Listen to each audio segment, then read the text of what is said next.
एक गांव में करोड़ी मल का अनाज का व्यापार था। वह गांव के किसानों से अनाज लेकर महंगे दामों में शहर में बेचता था। मेरे सिवा किसी को अनाज बेचने की सोचना भी मत। मैं ही तुम सबका भला करूंगा। आप तो अन्नदाता हैं सेठ जी, हम गरीब कहाँ जाएंगे। धीरे धीरे सेठ ने सबकी जमीन भी हथिया ली। इस काम में करोड़ी मल की सहायता उनका मुंह लगा नौकर भोंदू करता था, जो कम अक्ल तो था लेकिन गांव के लोगों को अपने मालिक के बल पर बड़ा परेशान किया करता था। अरे भोंदू, तू बचपन में पेड़ से गिर गया था ना, ऐसी चोट लगी कि तेरे बाबा का हार्ट फेल हो गया। मुझे क्या पता मालिक, आपने ही मुझे पाला है। मेरे माँ बाप भगवान सब आप ही हैं। इसीलिए तेरी मूर्खताओं के बाद भी तुझे नहीं निकालता। पर अब सावधान हो जा। अरे मालिक, आपके लिए जान भी दे दूंगा।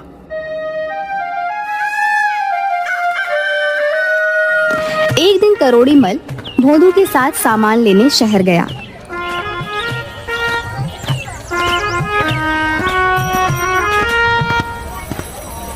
क्यों रे भोंदू, शाम हो गई है, हम लोग कहीं रास्ता भटक तो नहीं गए? ये सड़क कहाँ जाती है? सड़क कहीं नहीं जाती। सेठ जी, आपको क्या हो गया है? सड़क पर चढ़कर लोग इधर उधर जाते हैं। तो बैल का बैल ही रहेगा। किसी ऊंचे पेड़ पर चढ़कर देख, ये रास्ता कहाँ जाता है। सेठ की बात सुनकर भोंदू पेड़ पर चढ़ गया। उसे कुछ भी नजर नहीं आया। वह जोर जोर से रोने लगा। अब क्या हुआ? चुपचाप पीछे उतर जा, हम जल्दी ही शहर पहुंच जाएंगे। अरे मालिक, मुझे पेड़ से उतरना नहीं आता। मुझे बचा लो वरना मैं मर जाऊंगा मालिक। हे भगवान, अंधेरा गहराता जा रहा है। तू जल्दी से नीचे आ वरना डाकू आ जाएंगे और हमारा सारा सामान लूटा जाएगा। अरे सेठ जी, डाकुओं को आ जाने दीजिए, तो वही मुझे उतार पाएंगे। आप अपने सामान के लिए क्या मेरी जान की बाजी लगा देंगे? गोलू की बातें सुनकर करोड़ी मल सर पकड़कर बैठ गए। कुछ देर बाद सचमुच वहां से डाकू गुजरे।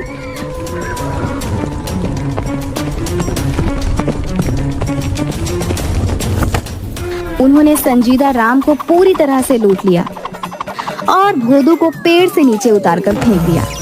हाय मेरी कमर, मेरी कमर टूट गई। जब उतारना ही था तो धीरे से उतारते। चलिए सेठ जी, जल्दी से चलते हैं, अब डरने की कोई बात नहीं। सेठ अपनी किस्मत को कोसता हुआ वापस अपने घर आ गया।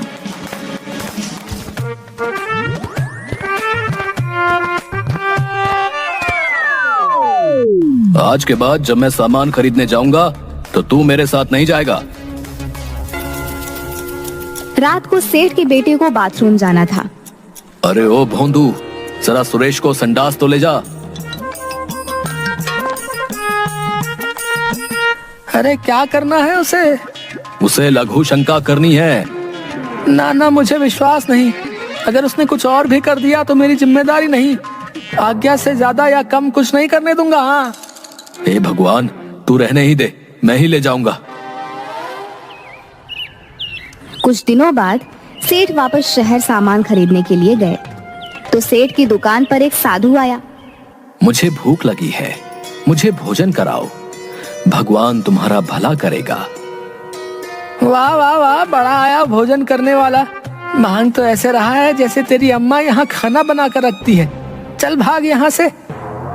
भगवान के भक्तों के साथ ऐसा व्यवहार अच्छा नहीं है। तुझे इसका फल मिलेगा।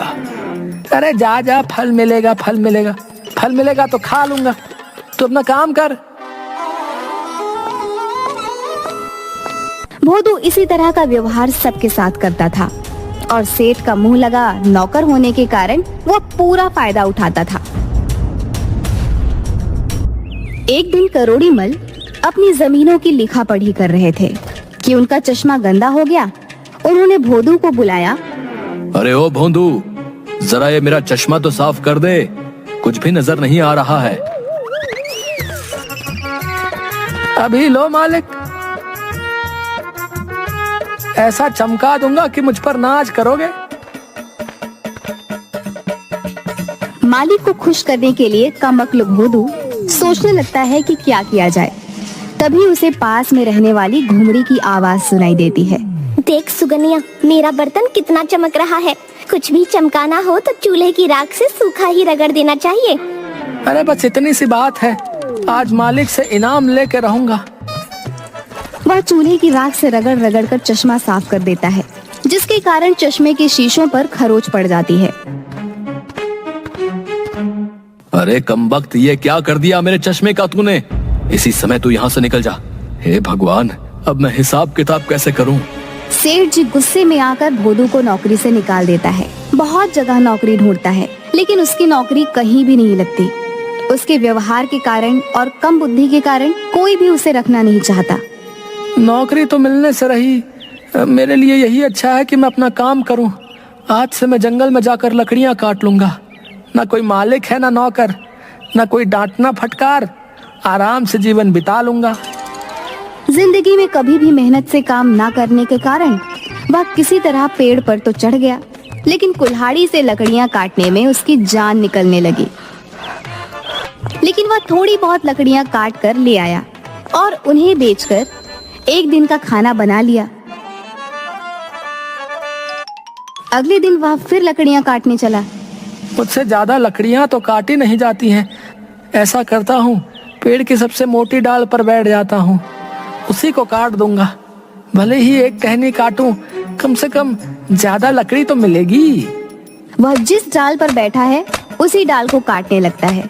तभी वहाँ से एक साधु गुजरता है और उसे इस तरह से डाल काटते हुए देखकर जोर से चिल्लाता है। अरे मूर्ख, पागल तो नहीं हो गया है? जिस डाल पर बैठा है उसी को काट रहा है। मरना चाहता है क्या? अभी नीचे गिरेगा। साधु की बात पूरी होने से पहले डाल टूट जाती है और भोदू सूखे पत्तों के ढेर पर गिर जाता है और मन ही मन सोचने लगता है, लगता है ये साधु बड़ा ही चमत्कारी है। इसे सब कुछ पहले से पता है। मुझे इसके ही पैर पकड़ लेने चाहिए, यही मेरी नैया पार करेगा। अरे भाई, क्या तुम कोई ज्योतिषी हो? तुम्हें मेरे गिरने का पता पहले ही कैसे चल गया?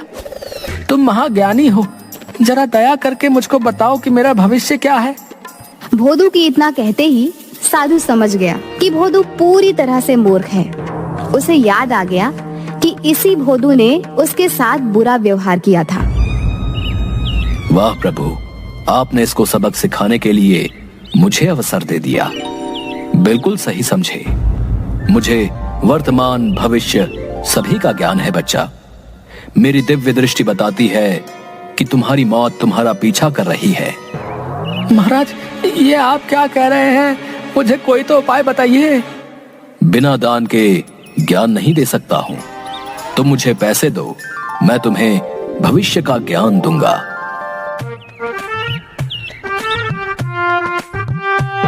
जेबों में उसे एक आने के सिवा कुछ भी नहीं मिलता।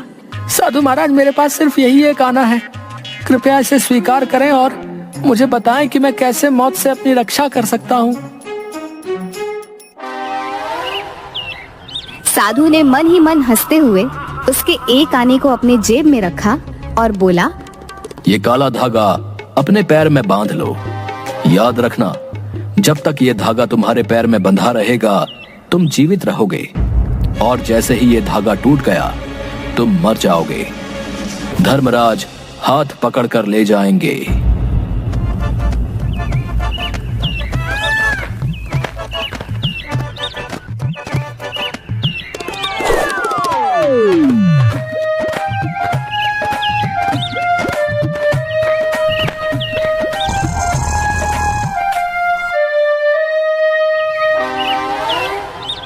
अजी, कुछ पैसे कमा कर लाओ। सुबह से घर में चूल्हा भी नहीं जला है।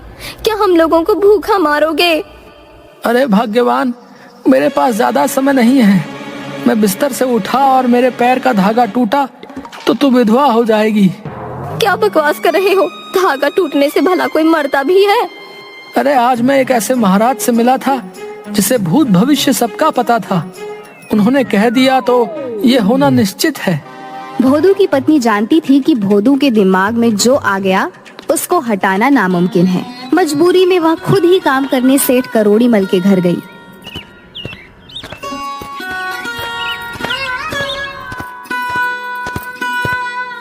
अरे क्या हाल है लाजो? भोंदू ठीक तो है?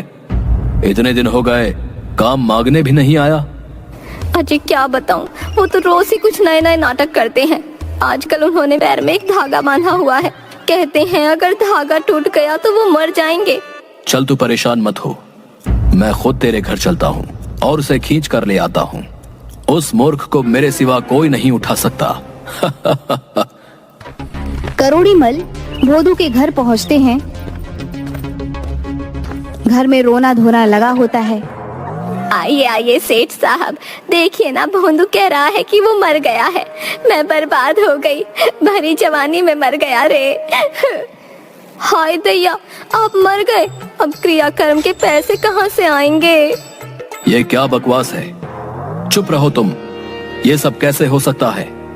वो तो मेरे सामने ही बैठा हुआ है। अरे भोंदू, तू क्या कर रहा है? सेठ साहब, जंगल में मैं एक बहुत बड़े साधु से मिला था। उसने मुझे पहले ही बता दिया था कि अगर ये काला धागा टूट गया तो मैं मर जाऊंगा। देखो ना, काला धागा टूट गया है। अब धर्मराज हाथ पकड़ कर ले जाएंगे। अरे पागल, जबकि सबके सामने जिंदा बैठा है तो मर कैसे गया? किसी ने तुझे बेवकूफ बनाया है। अब चल और काम कर। मैंने दूसरा चश्मा खरीद लिया है, चल अब उसको चमका दे। ये क्या कह रहे हैं मालिक? हम तो बाबा पर बहुत विश्वास करते हैं। मर गए तो मर गए, अब तो बस मेरे क्रियाकर्म का इंतजाम करिए। बाबा ने कहा था मरने पर धर्मराज हाथ पकड़ कर ले जाएंगे। अरे मरने के बाद तो धर्मराज के कोड़े खाने होंगे। दूसरा, ये सब तुझे जला भी देंगे। जिंदा रहेगा तो मेरे साथ हवेली पर ऐश करेगा। पर धागा तो टूट गया है। रहेगा मूर्ख का मूर्ख। अरे जब तक यमराज लेने आए कुछ और बांध ले, उन्हें कैसे पता चलेगा? अरे ये देख, अपनी कजरी के गले में पड़ी काली रस्सी धागे से ज्यादा मोटी है। पर वो हमारी कजरी को ले गए तो? अरे यमराज हाथ पकड़ के ले जाते हैं, कजरी के हाथ ही नहीं है। बस दोनों बच गए। वाह वाह मालिक, आप हमें बचाए लिए। अरे लाजो, आज से ये रस्सी हमरे गले में बांध दे, हम जी जाएंगे और कजरी भी जिंदा रहेगी। लाजो कजरी की रस्सी भोदू के गले में डाल देती है और करोड़ी मल उसकी मूर्खता पर हंसते हुए रस्सी पकड़कर उसे अपने घर ले जाते हैं।